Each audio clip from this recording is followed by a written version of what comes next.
តែរនាងវណ្ណៈគ្រួសារ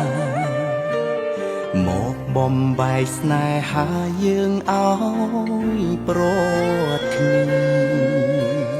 ព្រោះតែបងក្រគេស្អប់នឹងទីទឹកលុយមករាំងរាស្នេហ៍អូននឹងបងគេឃើញទឹកលុយធំជាងទឹកចិត្តគ្រួសារអូនតែងឌីលបងក្រក្រៃគ្មានទាំងចំណេះគ្មានទ្រព្យធនអ្វីដែលអាចឲ្យរូបស្រីផ្ញើជីវិតសងជាតិក្រោយឲ្យបានជួបគ្នា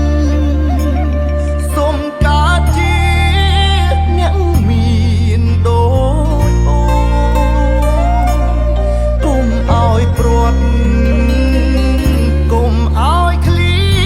តស្ងួនមានតែអូនជាមនុស្សដែលបងប្រាថ្នាជាតិនេះយើងមានត្រឹមនិស្ស័យតែជាតិក្រោ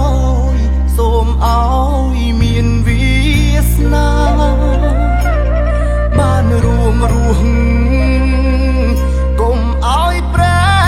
ឆាទោះរងចាំយូរយ៉ាងណាក៏បងសុខចិត្ត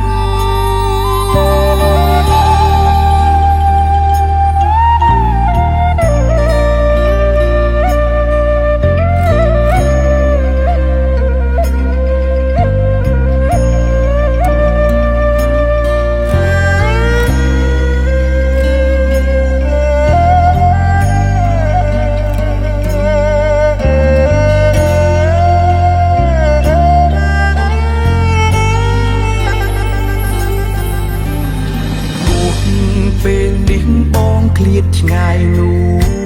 នល្អងតែនៅក្នុងបេះដូងចងចាំ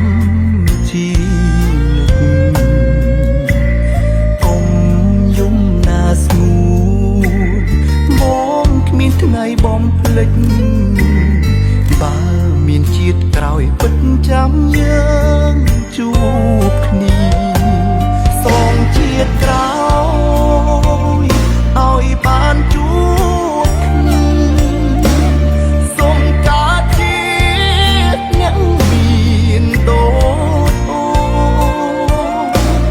កុំឲ្យព្រាត់កុំឲ្យឃ្លាតស្ងួន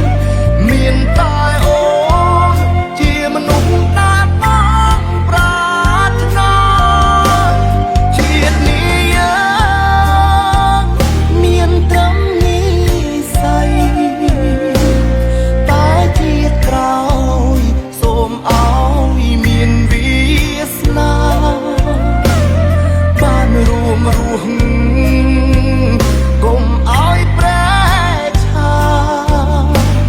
ទោះរងចាំយូរយ៉ាងណាក៏បងសុខចិត្តសូមជាតិក្រោយឲ្យបានជួបគ្នាសូមកើតជាអ្នកមានដូចអូនកុំឲ្យព្រាត់កុំឲ្យឃ្លាតស្ងួនមានតែអូនជាមនុស្សដែលបងប្រា